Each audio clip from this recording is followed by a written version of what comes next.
the door into the tower. Steps going up into the base of the tower. Just a flag locker down there.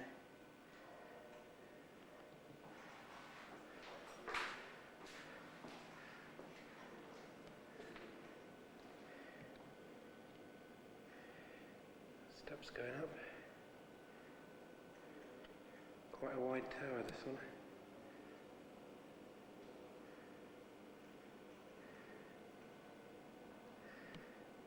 And down there is battery room.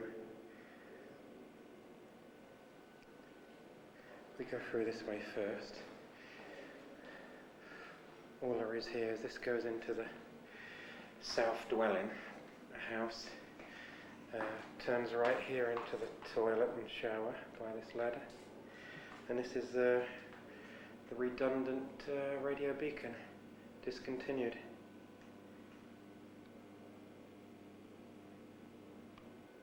Right, back out of there. Let's go down to the base.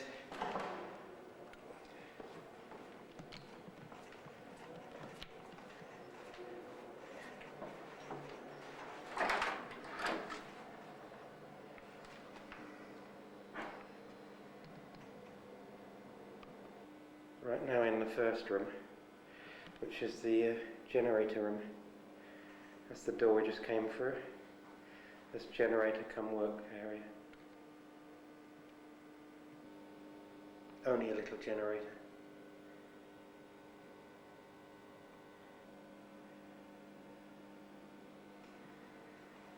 Alright, back out of that room. Into the battery room. We've got this heavy great metal door open.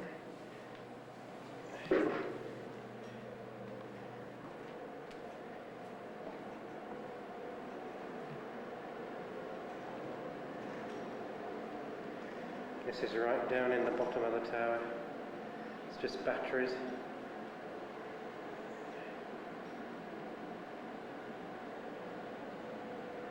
And that's steel pillar.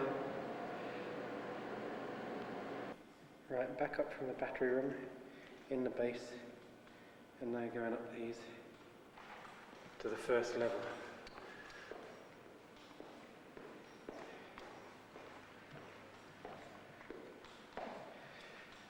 Little windows there, like little slits, and with tiny little storm shutters. Here's the view from the top, the room below.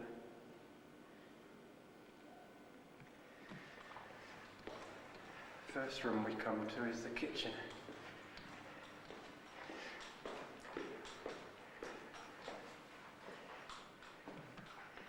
And here it is in here.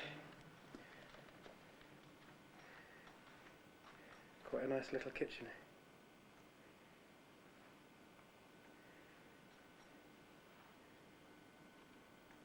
Back to the door. Back to the window at the far end.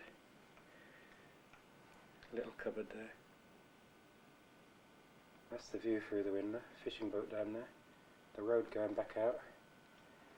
And the cliff and round the side there. Right, out of that room, up to the next level.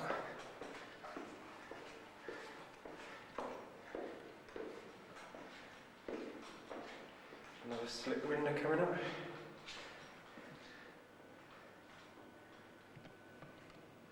Somebody opening the gate.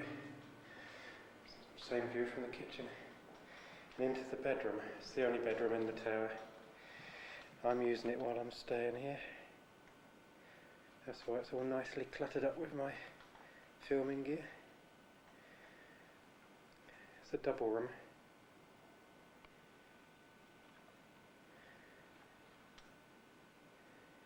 Nice and big. Right, out to the bedroom. Carry on up.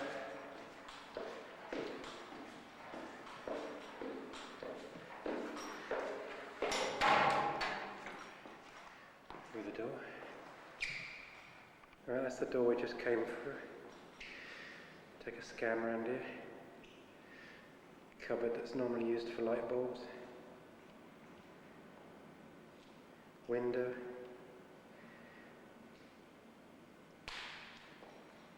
Another window. That window is for this sublight here, a red light to shine out over a dangerous reef.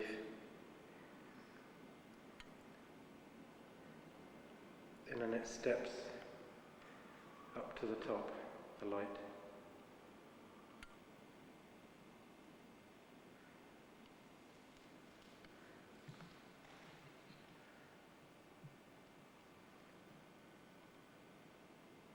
And the dangerous reef is out there somewhere. Right back in.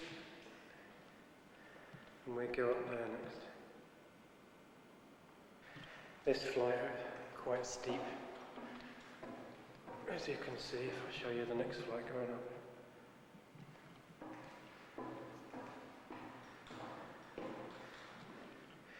Turn round and up there. I'll show you over the edge first to the room below.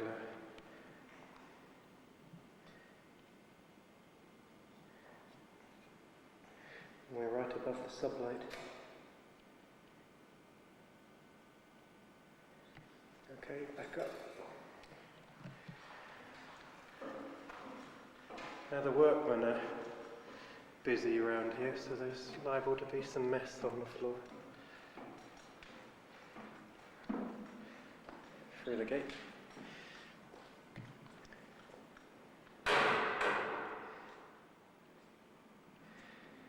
Right, that's the gate we just came through, and the flight of steps, as you can see, quite steep. And here we are in the lens. It's a little diddy one again. Well, not too diddy, about 4 or 5 foot high, I suppose. The actual glass.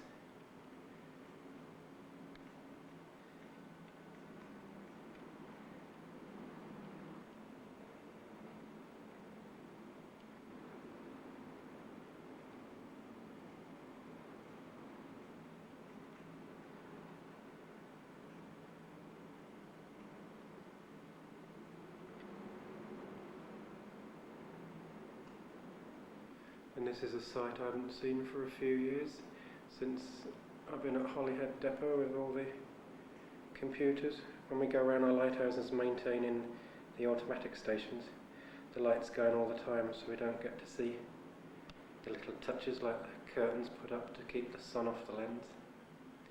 The reason being, if the sun actually burnt through this lens here, it could melt the electric cables or explode the bulb. There's 2 bulbs in there, one main one, one standby.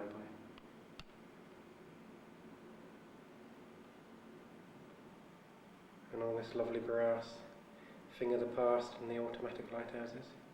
Everything gets painted over. Right, that's the door. We just come out onto the gallery. It's windy out here today. Just take a stroll around and get blown to bits.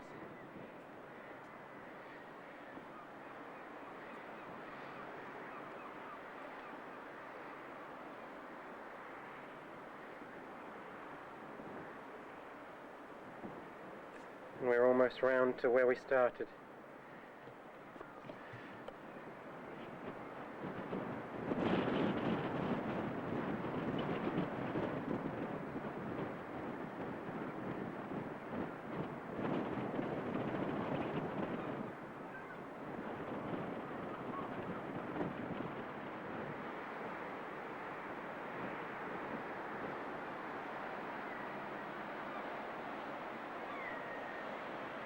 And that's the old fog signal stack that fell over the cliff about 3 or 4 years ago.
if you just state your name and when you joined.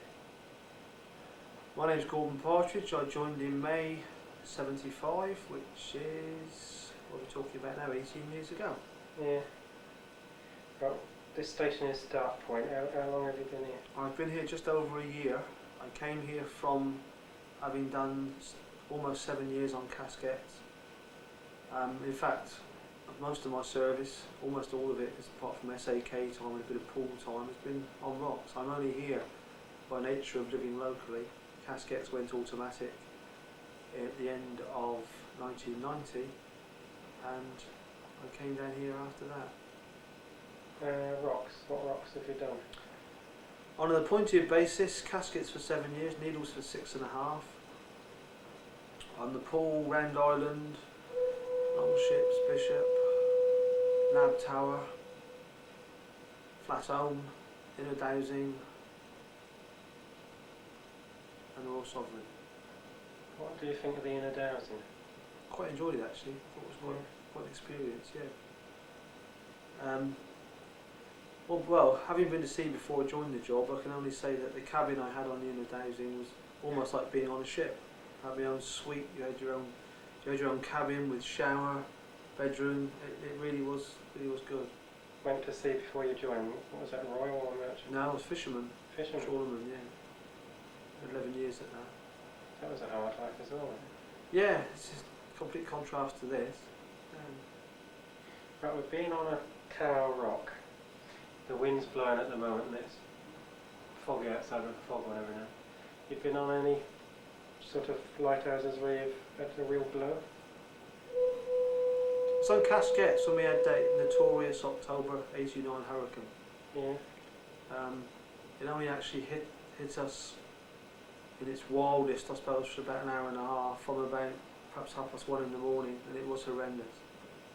It really was horrendous. Everything shook and rattled and banged, and it was just like a tidal wave right across the top of the island, including the lighthouse. It would have been quite spectacular to have seen from the outside, if that was possible.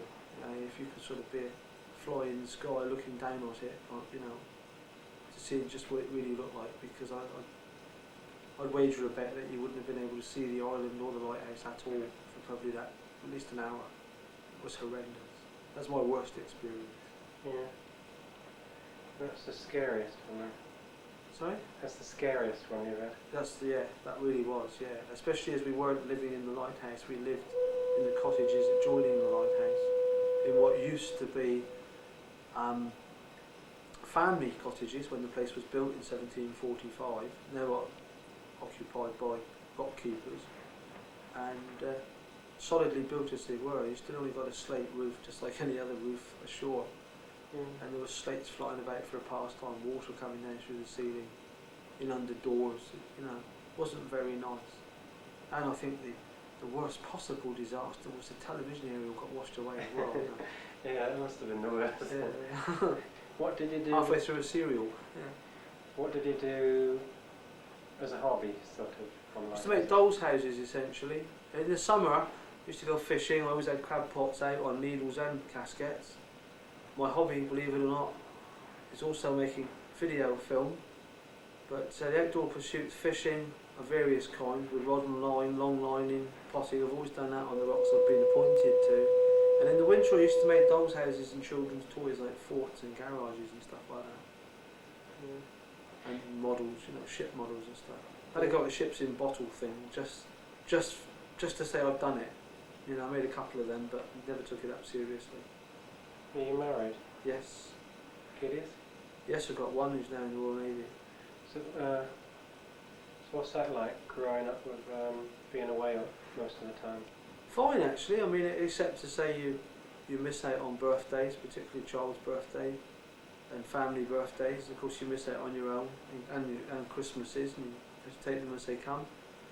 But the quality of life, in as much as I don't live far from here, I live in South Devon anyway, that although we were apart for a month at a time as a family, we were able to enjoy the full month, and especially in school holidays, roam the moors and the beaches, for a whole month at a time, whereas most people could only do it Saturdays and Sundays. So it had its compensations that way. You seriously ask yourself, come Christmas Eve, you know, when you've got a family and a wife at home, and Christmas carols are playing on the television, you seriously question whether you should be there or not. But it soon blows over. Do you ever have a good time at Christmas on a rock? Yeah, we made the best of it. When I say a good time, maybe a good time in the circumstances. Yes, I've never been with anyone who's been outright miserable at Christmas. We always made the best of it. We always, probably about November, agreed between us what each of us was going to do. And there and then, there's always someone who decides that they'd like to cook the Christmas lunch because they feel they've got a flair for it. And we decide exactly what we were going to take, stores-wise, and split the difference.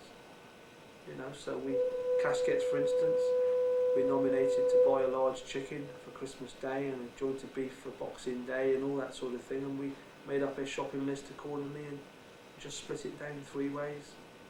And a good Christmas was had by all, in the circumstances. But I mean, all of us would far sooner have been home, but even published menus on the door, and I've still got them at home as a souvenir, menu of the day. Yeah. Without naming names, have you been on with some real bees? No, I haven't been on I've always got on with pretty much with everybody, but there's one chap in particular who shall remain nameless, but I thought was very much an old woman. You know, who's been sitting in my chair sort of attitude. You know, it was on a particular tower rock, and I can't even name that one because that will probably be a giveaway as well. But 3 chairs, and I just thought everyone sat really where they wanted to. I thought they were Trinity House's chairs, not mine. And being a green super SAK, you know, the chap, the PK in question was in bed, and I sat in the chair, and when he came in, he just stood there staring at me instead of saying, "Excuse me, but that's my chair," or it was, "I always sit in this chair," yeah, which I thought was very much Three Bears tradition, you know. I made the mistake of using somebody's knife. They are, yeah, very similar thing, isn't it? Yeah. And on a dinner table, you know, when you've laid the table, the salt and pepper always should go there. We always put them there. They've always been there since 1800 and something. Not there, you know, and I couldn't believe it. Yeah, that's called rock happy, I think. Yeah, or something. Boat reliefs. You've done a few of those, I take it. Done the long ships as a boat relief, even though it was officially a helicopter relief. I actually went out there to relieve a chap who went ashore with a bad back. He'd already gone ashore by Royal Naval helicopter in some pain, and I went out there in the afternoon by boat to the long ships. I did the Bishop the same way by boat, although in each occasion I came home by helicopter. And the Needles Lighthouse was always boat relief, and indeed still is, except if nowadays, because they've got a helipad, in bad weather, if they're overdue, the Trinity House helicopter will pick them up the day after. But Needles was always boat relief, although the Needles boat relief was not one of these where you're winched up a strop in the way that the Bishop was, or even the long ships was. It's stepping off the boat onto stone steps, but in some quite horrendous weather sometimes. So I've had a few of those, yeah. Have you got a favourite lighthouse amongst all those you've been? Yeah, I think Caskets. Although Caskets and Needles, I mean, I enjoyed both of them. They were my